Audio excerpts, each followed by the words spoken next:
Bienvenidos a Sexofilia. En este espacio nos juntaremos para reflexionar sobre el sexo, la sexualidad, la erótica y la salud sexual de la manera más incómoda e incomodante posible, para discutir y tensionar nuestros imaginarios sexuales. Yo soy Silvia Aguirre, soy psicóloga, sexóloga y una mujer heterosis apóstata. Emma Song, feminista prosexo, activista de la disidencia sexual. Yo soy Noelia Benedetto, psicóloga y sexóloga con perspectiva de género prosexo y una mujer heterosis apóstata. Esto es Sexofilia.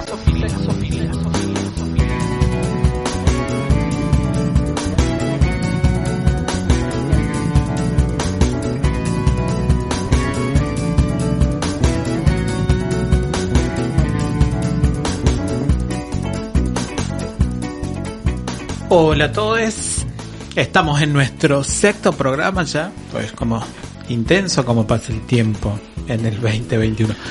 En este programa vamos a tratar de charlar un poquito en torno a lo que una servidora ha nombrado como exclusividad sexual. ¿Qué queremos decir con esto? Digo, es tratar de pensar por qué el sexo o por qué muchas veces nuestras prácticas sexuales implican algún tipo de compromiso exclusivo y algunas veces excluyente en las relaciones interpersonales. Y para eso lo que vamos a tratar de pensar es si necesariamente hay ciertos modelos relacionales que implican que tengamos sexo algunas veces solo con una persona de algunas solas determinadas maneras. Digo, para pensar que la exclusividad, por eso no solamente tiene que ver con una sola persona, sino también con prácticas específicas que se dan entre las personas. Así que vamos a tratar de charlar alrededor de eso. Y para eso, obviamente, vamos a tratar de pensar entre monogamia y placer sexual. ¿Y qué queremos decir con eso? Lo siguiente. Pareciera que si uno tuviera una relación de algún tiempo y de alguna manera con una sola persona, y esto implica intimidad, implica conocerse, implica un montón de cuestiones, quizás la posibilidad para que el placer sexual aparezca se acrecenta, digamos, porque si hay intimidad, si hay confianza, digo, una podría charlar con su partener sexual, bla bla bla bla, y entonces pareciera que de alguna forma la exclusividad empieza a aparecer de otra manera, o podría decir, bueno, si ya la pasó bien con esta persona y nos llevamos bien, hablamos de cosas lindas y demás, ¿por qué innovar? Lo voy a poner de esa manera. Digo, y es charlar en términos de una pregunta, digamos, ¿es necesariamente así el destino sexual? Lo voy a poner de esta manera. ¿Es necesariamente un destino monogámico? Porque necesariamente tenés que hacer un esfuerzo en las relaciones interpersonales a establecer un vínculo sexual. A mí lo que en primera instancia se me ocurre en relación a esto es... se me ocurren un montón de cosas, más que nada de las que sí he vivido y de las que escucho permanentemente, ¿no? Que van todas más o menos en una misma línea, ¿no? Pero me parece que de esto que estás diciendo, Emma, lo fundamental, para mí lo básico, lo central es poder hacerse la pregunta. Es poder hacer esa pregunta.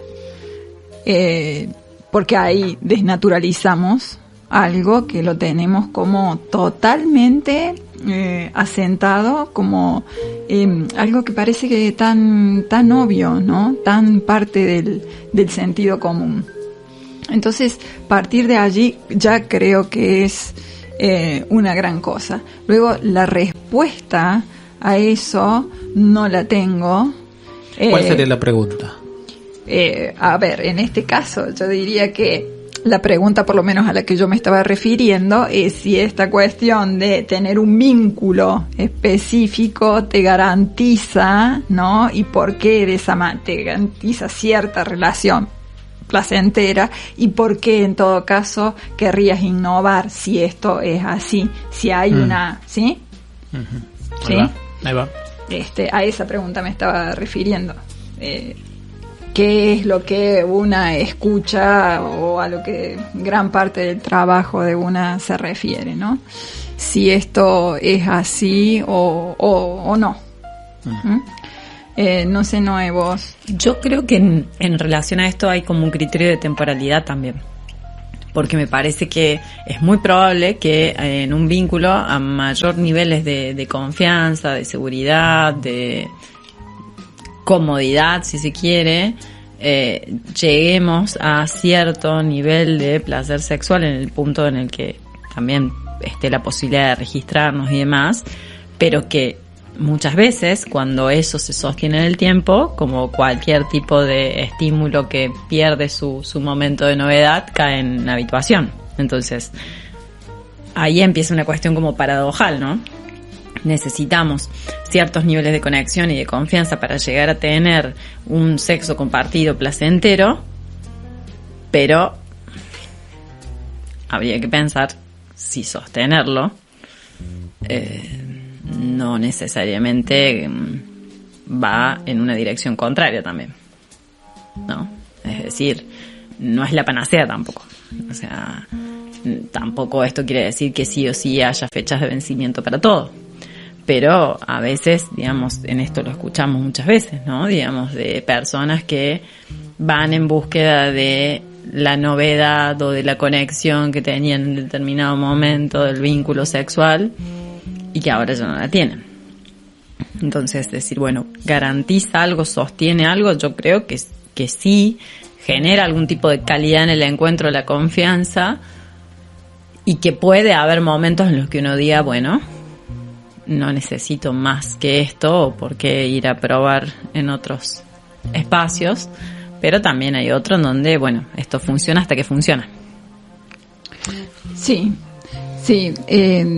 estaba pensando que, bueno, a ver, estamos a fin de año, hay muchísimos congresos a esta altura, y la cantidad de ponencias que hay dentro del campo sexológico que hacen referencia a esto de mantener la monogamia de alguna forma, o cómo hacer para mantenerla, o qué hacemos los sexólogos, sexólogas, psicólogos, psicólogas para poder ayudar a que las personas sostengan esto, sostengan el deseo dentro de una relación. Yo, si tuviera que arriesgar un porcentaje, te diría que 95% de las ponencias tienen que ver con algo que tiene que ver con esto.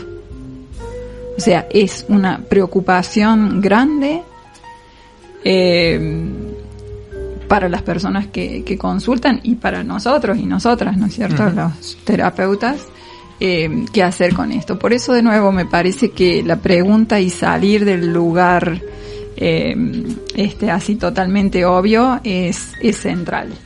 Creo que, a ver, dentro de los congresos nuestros, poder terminar el congreso con esa pregunta sería de gran ayuda, porque somos grandes, creo, repetidores de algo que tiene que ver con mantener ese orden, ¿no? Y digo, los sexólogos, las sexólogas, la gente que está dentro del campo de la salud mental, como si esto realmente estuviéramos seguros de que garantizara una mejor forma de vivir. Digo, ¿una mejor forma de vivir con otros o con una misma? Me parece que las dos cosas. Uh-huh. Parece que las dos. Porque pareciera que se articularía ahí entre esa cierta habitualidad con la otra persona, con el partener sexual, como, bueno, en última instancia lo voy a decir de otra manera, como, bueno, un peor es nada, digamos. Digo, sobre todo con cierta articulación social donde pareciera que conocer a alguien nuevo, establecer de nuevo toda esa dinámica de conocimiento implica un trabajo que quizás primero puede que no haya tiempo en términos materiales, digo, trabajar, vivir, digamos, sobrevivir, y después encima una pretenciosa quiere tener algún tipo de conexión sexual con otras personas, y eso implica tiempo, cierto esfuerzo, digo, un esfuerzo alegre, pero un esfuerzo al fin. Digo, es como interesante pensar la tensión que genera decir, bueno, mi sexo compartido, como lo dijo Noé, placentero, tiene un límite en tanto y en cuanto esa balanza entre intimidad, confianza y tener que construirlo en el tiempo para que en un momento se acabe, digamos, para que en un momento diga, bueno, llegamos hasta acá en nuestra experiencia sexual, fue lindo mientras duró. Pero digo, es como, a mí me hace pensar mucho en eso, en el peor es nada, digamos. ¿Cuál es mi peor es nada? Es como, digo, es como, en términos de activismo de la disidencia sexual, yo me niego políticamente que ese sea el destino del vínculo interpersonal sexual, ya. Como que si el destino fuera necesariamente, bueno, y eso es lo que hay, ya. Y eso no implica dejar a las personas, digo, no implica cambiar de pareja, no necesariamente eso, pero sí me parece que articula esta idea de, bueno, la monogamia nos da un reparo, no solamente en términos de eso que generalmente se dice de la seguridad sexual, sino del placer mismo sexual, digamos. O sea, ata esa normativa específica, ata en ese lugarcito donde me decía, bueno, acá tengo confianza para decirle, che, y si esta vez cogemos así o así, acá tengo la confianza donde sé que no va a aparecer otro inconveniente, que incluso muchas veces tiene que ver con deserotizarse, porque quizás mi práctica no sea compartida por otras personas, pero sí por esta, ya. Entonces, digo, es como, ahí me parece que hay como un nudo muy que se tensa algo de las relaciones interpersonales, específicamente con el placer sexual y la exclusividad interpersonal, digamos. Pero podría ser que una persona tuviera vínculos con diferentes personas y con todas pudiera tener un nivel de intimidad y de gratificación a nivel sexual, ¿no? No es que tenga que ser con una, digo, sí me parece que, a ver, es una búsqueda esta en general de las personas de querer tener una intimidad, de querer tener una sexualidad que pueda definir esa persona como grata, pero no necesariamente tiene que ser con una. Uh-huh. Es decir, hay personas que son muy afortunadas y pueden... ¿Verdad? Eso estaba pensando, ¿no? Que el tiempo que tiene esa gente. Tiempo, la flexibilidad. También pienso en la otra... flexibilidad. Y flexibilidad para poder también como compatibilizar con otras identidades eróticas, ¿no? Digamos, o sea, hay que hacer una amalgama ahí, ¿no? Digamos, lleva como un proceso. Y también pienso en esto, de que hay personas que en un vínculo cerrado de cierta exclusividad hay cosas que consideran que no se debe hacer, porque es un vínculo estable, como una cuestión de la doble moral, ¿sí? Que para hacer otras cosas, para tener otras prácticas, hay que recurrir a otros espacios. ¿Cómo cuáles? Era inevitable, digo, si querés, yo me imagino una. Fuera de la norma. Claro, por ejemplo, el trabajo sexual, por ejemplo, qué sé yo, algún tipo de intervención, digamos, eso también está, digamos. O que hay ciertas prácticas que parece que pueden ser placenteras sexualmente para alguien, pero para otras personas pueden ser degradantes, digamos. Y entonces en cierta articulación de un vínculo, y eso no debería aparecer porque estarías degradando a algún tipo de persona o de personas al hacer esa práctica en particular. Como esta cuestión tana de que no circula el sexo oral entre parejas hetero porque con esa boca besan a sus hijes. ¿Jura? Te juro. Lo que uno se entera. Sí, tal cual. No será mucho. Es como decir que vieron ese meme que dice cada vez que te haces una paja se muere un gatito. ¿Cuántos gatitos? ¿Cuántos cadáveres de gatitos habremos dejado?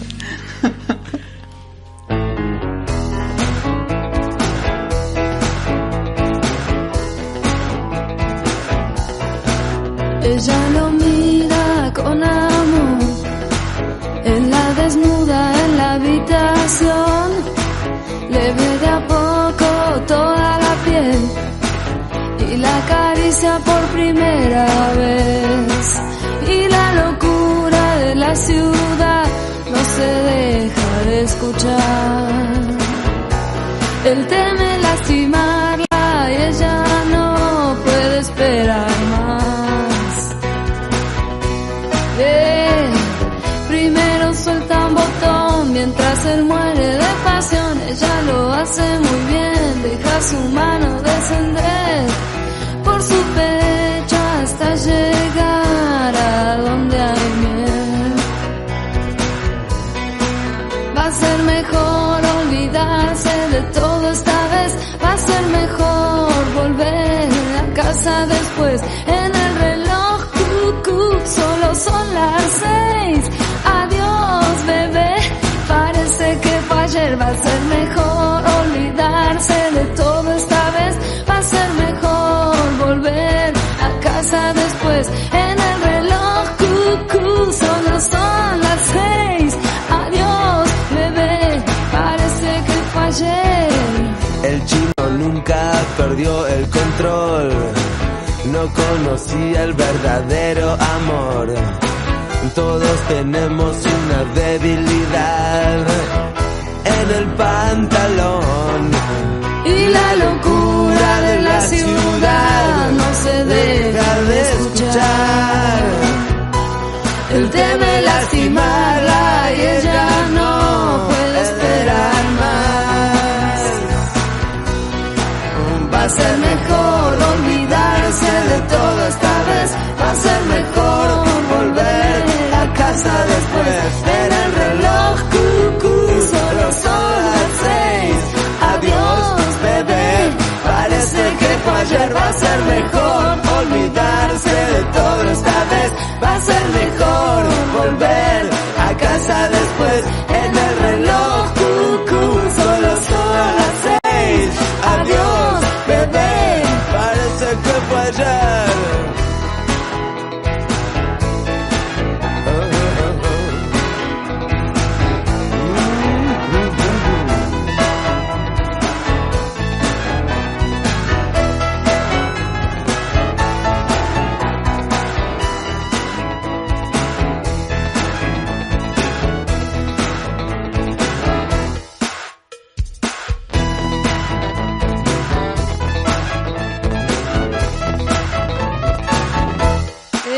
Va a ser mejor olvidarse de todo esta vez, va a ser mejor volver a casa después. En el reloj solo son las 6. Adiós, bebé. Parece que fue ayer. Olvidarse de todo esta vez. Parece que fue ayer. Volver a casa después.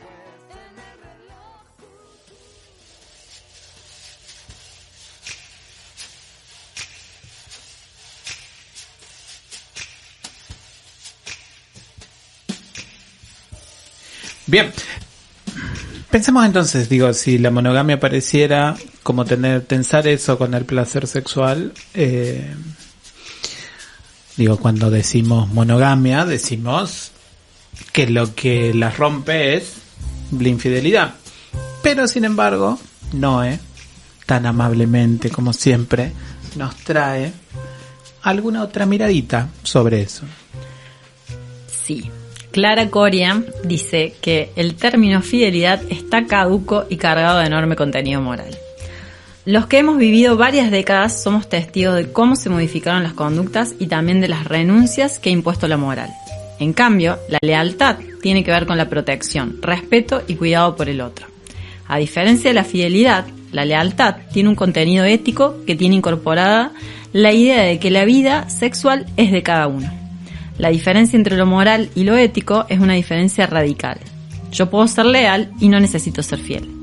Lo primero que surge es preguntarse si efectivamente el término fidelidad en el terreno sexual está caduco. Hablar de fidelidad remite automáticamente a su opuesto, la infidelidad, cuya práctica ha sido una constante en la historia de la humanidad. Ahora, la fidelidad nos asegura cierto placer sexual. Lo voy a decir como lo dice, como se llama este cantante argentino, ahí se me acaba de ir encima el nombre. Volver a casa para seguir comiendo. ¿Cómo es esa canción? Ay, no la conozco. Sí, no se me fue, pero lo dice de otra. Calamaro, del bueno del Calamaro. Ajá. De Andrés. Precisamente esa idea de, bueno, ese lugar seguro donde por lo menos sexo de vez en cuando voy a tener. Capaz que no del bueno, si es que hay uno bueno, digamos, o no placentero mutuamente, pero me aseguro algo de eso.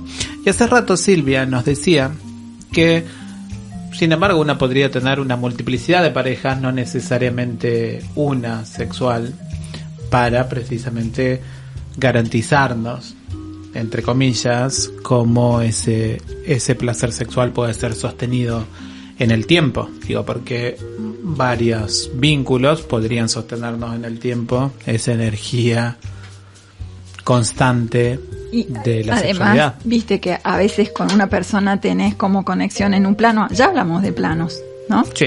Hablamos de planos. Y con una persona tenés conexión en un plano y con otra persona tenés conexión en otro plano, ¿no? En un plano por ahí un poco más... El mío era espiritual. El tuyo. Ajá. Bueno, hay un falso positivo en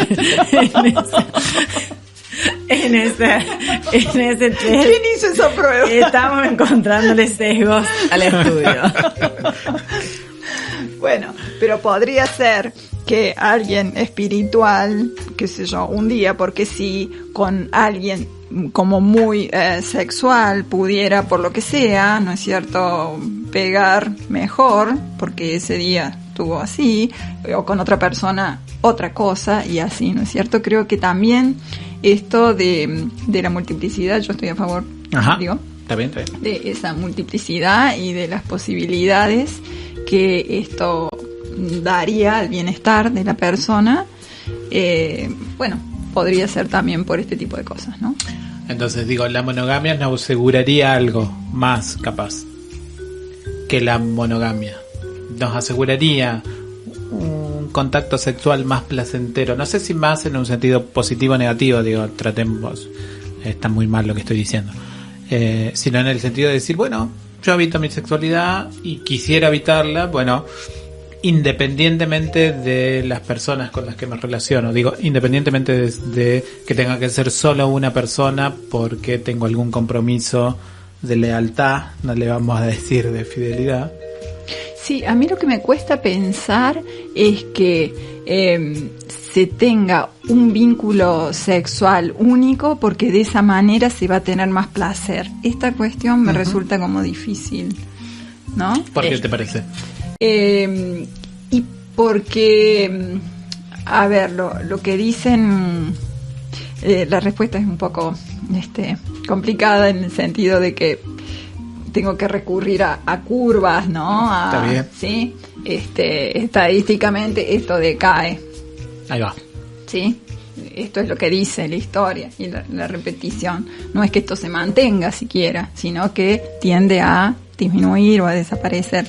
Entonces, por eso es como que, a ver, si salimos de la cuestión estrictamente normativa de no voy a tener más de uno porque, bueno, ¿sí? Si me remito solamente a la cuestión sexual y a que quiero tener una vida sexual placentera, activa y poder disfrutar de esta posibilidad que tengo en la vida, que es como, digamos, es una cosa bien alegre, ¿no? En este sentido, me parece difícil pensarlo en los términos monogámicos. Perfecto. Yo creo que en realidad se linkea con placer algo que tiene que ver más con el orden de la seguridad, pero una seguridad a nivel del discurso, porque en realidad no hay nada más inseguro o nada más amenazado que este concepto de fidelidad. Berland, por ejemplo, dice, cuando en un romance alguien tiene relaciones sexuales y luego le dice al amante, me hace sentir segura, entendemos que significa que ha habido una compensación emocional para neutralizar lo inseguro y cercana que le hace sentir el sexo abyecto. Me hace sentir segura significa que puedo relajarme y divertirme donde tampoco estoy seguro, donde estoy demasiado cerca de lo ridículo, lo repugnante, lo simplemente extraño o simplemente demasiado cerca de tener un deseo. Pero algunas situaciones son más riesgosas que otras, ya que los significados de sexo inseguro cambian según quién tenga el sexo. Ahí es donde entra la política. Como si las normas fueran una profilaxis sexual, digamos. Como si el sexo de por sí fuera un lugar inseguro. Entonces, cuando encontrás a alguien que te brinda cierto contexto de seguridad, recién ahí me hace sentir segura. Y vos decís que podríamos encontrar, vos Silvia, le digo a quien está escuchando. Sí. Ella creía que estaba en el living de su casa. Sí. Y vos decís que podríamos encontrarlos con varios partenaires sexuales. Yo creo que sí, que en la medida en la cual la persona se lo permitiera, posiblemente, hubiera el tiempo para hacerlo, porque es cierto que hay una limitación en relación al tiempo, ¿no? Escuché decir en uno de estos congresos, la monogamia es para los pobres, ¿sí? Así. Claro. Hay una marca de clase también. Bueno, claro. fuertes declaraciones de quien haya sido. No, wow. Así, ¿no? Cuando es muy paradójico, digo, y esto es necesario decirlo al aire, cuando es muy paradójico que en la experiencia de las personas que son marcadas como pobres, digamos, precisamente por esa falta de materialidad, adquieren una dimensión de la interrelación social completamente diferente del modelo de matrimonio burgués tradicional, digamos, de monogamia y exclusividad afectiva, porque precisamente necesitan una red de afectos y material mucho más grande que simplemente el hombre proveedor. Entonces es como interesante también el sesgo en los dos sentidos, de no poder ver que precisamente muchas veces esa falta de materialidad genera la posibilidad de romper ciertos modelos de relaciones normativas.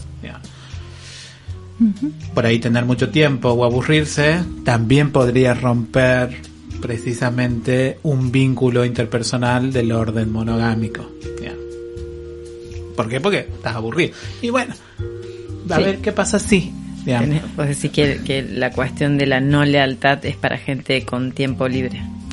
No, lo que yo digo es que pensar la infidelidad o no, o la monogamia o no, es una cuestión de lo que necesariamente tiene que ver con un medio específico de seguridad, digamos, a lo que traías. Digo, y pensando en Berlán específicamente, es esa cosa de decir, bueno, el sexo normativo solo se puede dar en la clase media. ¿Por qué? Porque precisamente tiene todo acomodado para que ese sexo sea el placentero y no otro. Digo, tener mucho tiempo y aburrirse no sos clase media, porque tenés que trabajar y estar en la intemperie, la vulnerabilidad material te hace que generes lazos de otra manera, porque necesitas redes de contención, donde muchas veces parte de esas redes son sexuales, digamos. Yo pienso igual que no es lo mismo exclusividad sexual que fidelidad. A ver.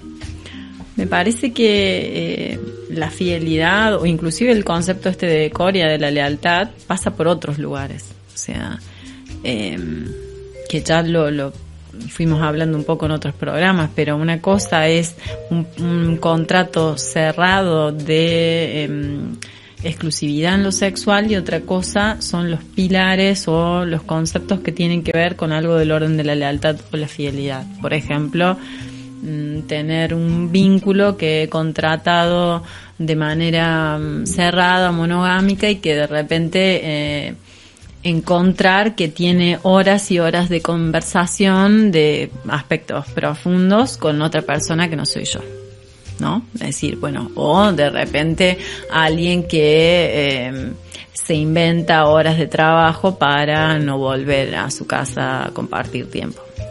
No necesariamente está haciendo algo sexual ahí, digamos. Sin embargo, hay algo del orden de la no lealtad o de la no fidelidad o a, no sé, tener registro de que estoy pasando un mal momento, ¿sí? A nivel personal, y justamente decidir o registrar no estar ahí.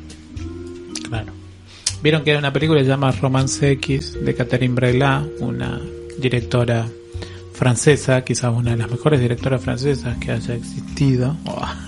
No, bueno, pero en esa película, ella, la protagonista, está como muy enojada con su pareja, un tipo que es modelo, impecable, digamos, todos esos lugares de el capital erótico, y entonces ella cree que le engaña, digamos, y que por qué nunca vuelve, por qué siempre está lejos y demás, por qué no le embaraza, digo, tiene un montón de todos esos inconvenientes vitales, digamos, y entonces un día lo persigue para ver dónde iba, y bueno, finalmente lo ve, y simplemente iba a un bar a tomar café y leer un libro. Era todo lo que hacía, digamos. Y paradójicamente ese hecho es el que dispara todo el cambio de ella para con su pareja, digamos. Si ella hubiera probado, pareciera en la película, que él la engañaba sexualmente, no pasaba nada. Pero como no era un engaño sexual, sino era un tiempo ahí, vaya a saber, tiempo para él, qué sé yo, tiempo como placentero que no la contempla. Y que pareciera no contemplar a nadie más tampoco, digamos. Claro. Porque era en un bar, tomando un café, digamos. Es como interesante pensar eso también, en el sentido de decir, bueno, si el límite es mi placer sexual o el placer sexual que puedo compartir con otras personas. Digo, porque en última instancia en la película lo que Catherine Breillat nos intenta contar es el narcisismo de ese hombre, digamos, como nunca contemplar el placer de la protagonista, digamos. Eso es todo lo que se juega, porque en realidad ella está en una búsqueda desesperada por su placer sexual en toda la película, digamos, que a él no le importa, literalmente, digamos. El malestar por omisión, digamos. Exacto. Entonces es como interesante pensar eso también, digo, si la pregunta en torno a monogamia, no monogamia, o infidelidad, no infidelidad, tiene que ver con un despliegue específico en cómo pensamos si la sexualidad, esto que citabas recién, primero es propia, y lo pongo en signo de pregunta, primero es propia o es con otras personas. Digo, es como la misma tensión aparece todo el tiempo. Digo, que es algo que a mí me fascina un poco pensar. Digo, es propia, es con las otras personas. ¿De qué manera se articula eso? Digamos, si es que hay una articulación en última instancia, digamos. Y como en este caso una norma en particular garantiza o deja de garantizar vínculos con las personas. Porque digo, también en esto que nos traía Silvia, tener múltiples partener sexuales muchas veces hace que ciertos partener sexuales ya no quieran estar con una, digamos. Sí, claro. Seguro. Porque digo, se involucran otras cuestiones que tienen que ver con que están en ese orden del discurso del cuidado profiláctico, pero que sin embargo parecen tener un plus. Uh-huh. Como en general todo lo sexual.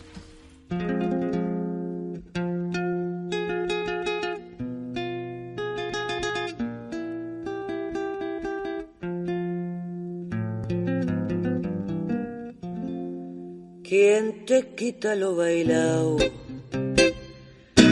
Tandirreo y compadrito, con gomina y bien trajeado, saco entallado, guantes patito, con empilche tan de bute y tu pinta tan mundana, te bareaba tu madama, luciéndose con tu sonrisa de Gardel, buen sacador de tu veguén. Si aquello no era amor, muy bien podía ser chiqué. Balandra de salón, al fin la Dolce Vita te enganchó. Batí total que te ha quedado si toda aquella guita facilonga reventado, sin palpitar, chabón, que venía la quiebra tras cartón. ¿Recordás con pena ahora, al junar el calendario, a tu mina ganadora, gran cazadora de millonarios? Cuando ayer en las carreras, con tu pinta tan mundana, te vareaba tu madama, luciéndose con tu sonrisa de Gardel.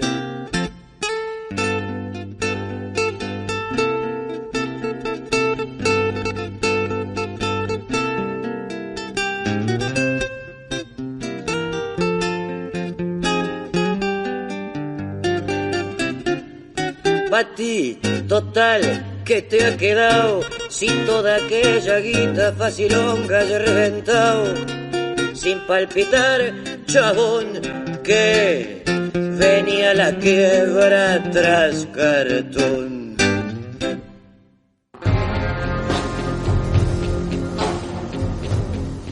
Bien, pensemos entonces un segundo. No, pensemos en este específicamente, bueno, cómo la intimidad genera algún tipo de conexión sexual, o si necesariamente necesitamos intimidad para la conexión sexual. Digo, pienso en otras experiencias donde, por ejemplo, la del Shire, en la comunidad marica, gay, homosexual, como le querramos decir,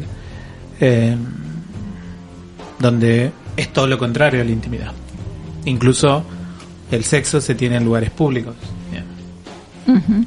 Entonces digo, pensar esa intimidad del orden afectivo, del orden de esa conexión que me va a permitir una seguridad, sea la que sea esa seguridad, pareciera que no es necesaria para el placer sexual.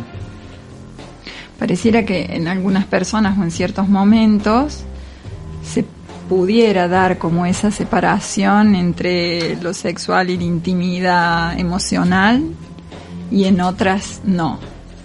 Y que tampoco podemos decir que una cosa sea deseable y la otra no. Ahí va. ¿No? Son como distintas posibilidades, nada más que lo tenemos, me parece a mí, como tan mezclado, como tan unido, ¿no? Lo sexual tiene que venir con una intimidad emocional, y mientras más intimidad emocional, mejor es lo sexual, ¿no? Por lo menos en muchos casos. Igual pareciera que no podemos evitar la intimidad sexual. Oh, estúpida. No podemos evitar la intimidad afectiva o emocional, porque la misma práctica sexual nos invita o tiene un cariz tal en términos corporales que una se involucra mucho más que simplemente, bueno, salgo a correr o levanto piedras, o digo, algo que tenga que ver con que involucra todo el cuerpo, digamos. Me parece que hay algo que necesariamente el sexo arrastra definitivamente al orden de lo afectivo. Igual es mi intuición, yo no quiero que ustedes lo afirmen o lo nieguen. Pero por ejemplo, si viene una masajista a hacerte masaje, ¿por qué estamos hablando de mí? Porque a mí no me gustan los masajes. Eso no se lo puede hacer. Entonces a mí no me lo pueden hacer. Pero no, vamos a suponer a una persona cualquiera. No, pues yo estoy bien, ¿eh? Ah, bien. Sí, qué suerte que me habilita. Viene una masajista y te hace masajes y te toca todo el cuerpo y te relaja. Y, bueno, digo, en ese caso, no se pretendería o no se pensaría en una intimidad emocional.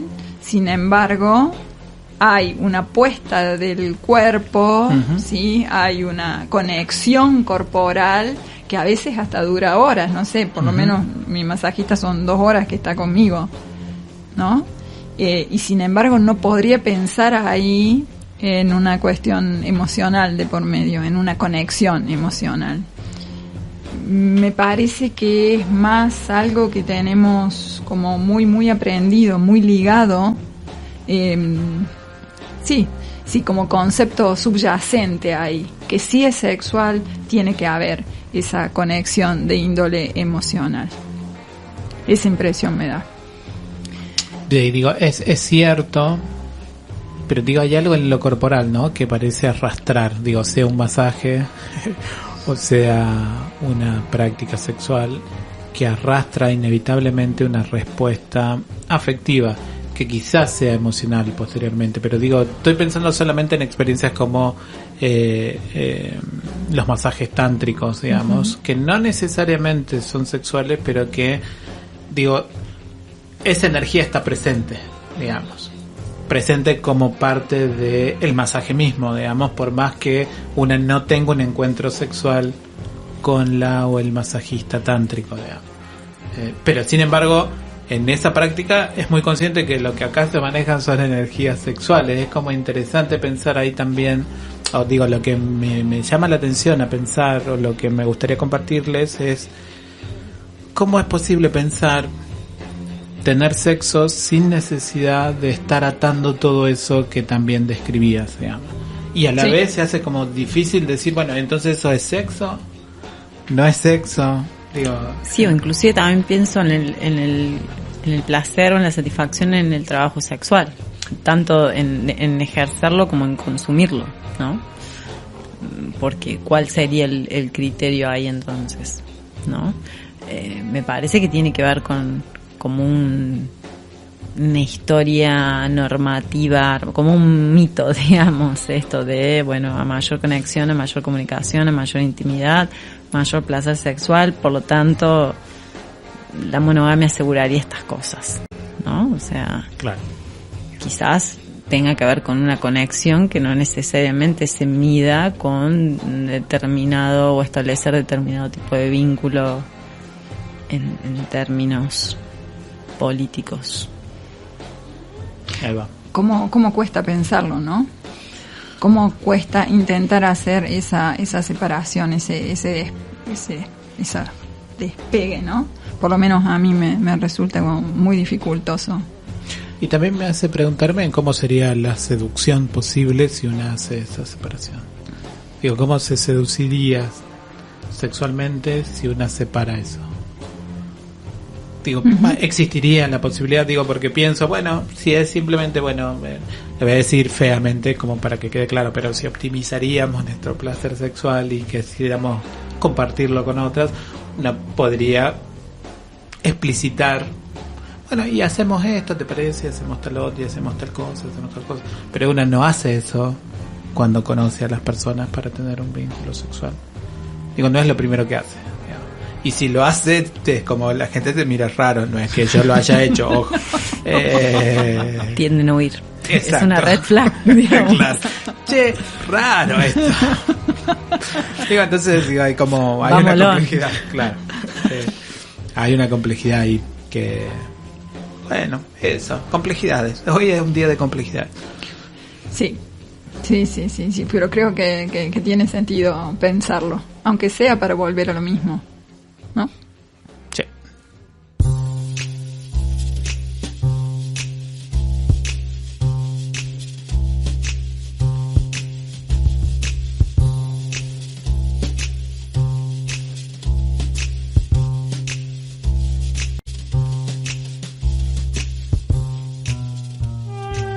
Bueno, con nuestra columna glosario de todos los programas, hoy vamos a ver qué es alamutrismo.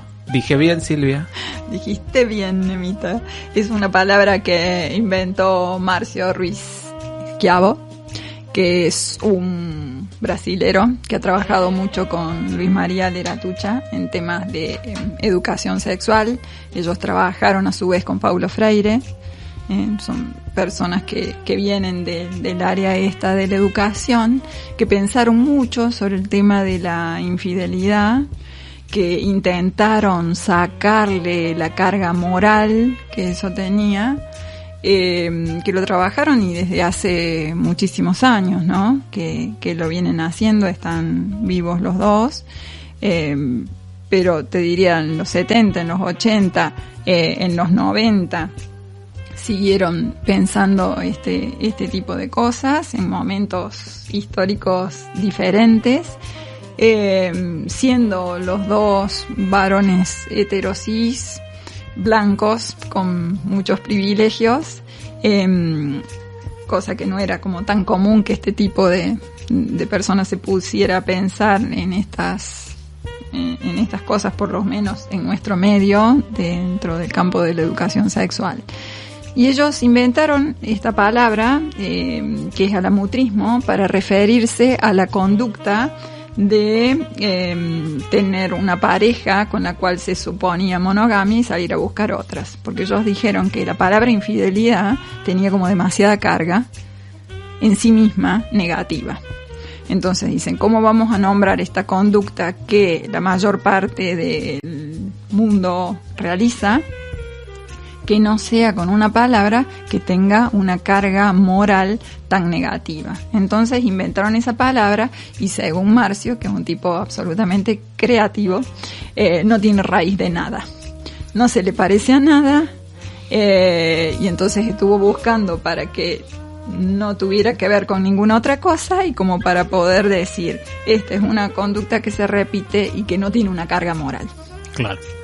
Como para poder pensar en torno a una conducta específica sin suponer la articulación moral en torno a la conducta. Efectivamente. Esto fue lo que hicieron. Esta palabra me parece que la aparece por primera vez en el libro de ellos, que se llama Sexualmente Irreverentes, que es algo que se puede consultar y que tiene una serie de temas que por lo menos en su momento eran como bastante revolucionarios. Se hicieron varios talleres dentro del campo de los congresos de educación sexual, te diría de los más osados que se hicieron, fueron organizados por ellos, y cuestionando mucho en este sentido la sexualidad de los propios sexólogos y sexólogas y las normas morales que manejamos y que sostenemos. Claro. Hermoso. Lindo, sí.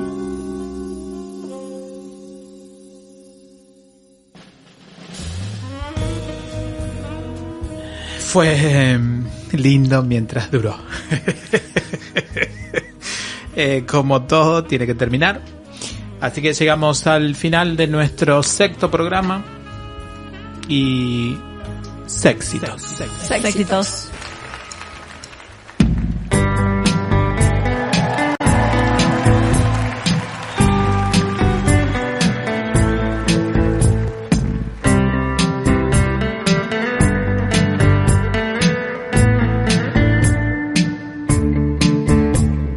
Cada dolor tiene un nombre y yo quiero conocer el tuyo.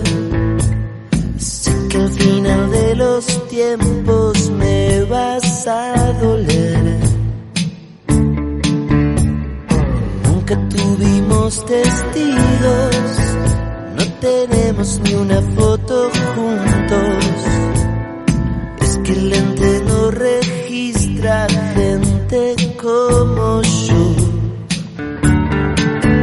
¿Qué me importa ser vampiro si igual te voy a enamorarme? ¿De qué sirve ser inmortal si no se puede morir de amor? Ya no quiero ser una normal.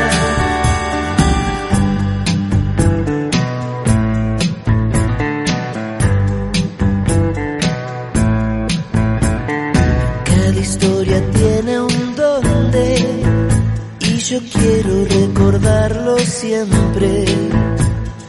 Algo de eso que sentimos me quiero llevar. Esta enfermedad que tengo me hace parecer un poco tonto por saber las consecuencias y portarme así.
Este podcast que acabas de escuchar es un contenido original y exclusivo de Radio Bicicleta.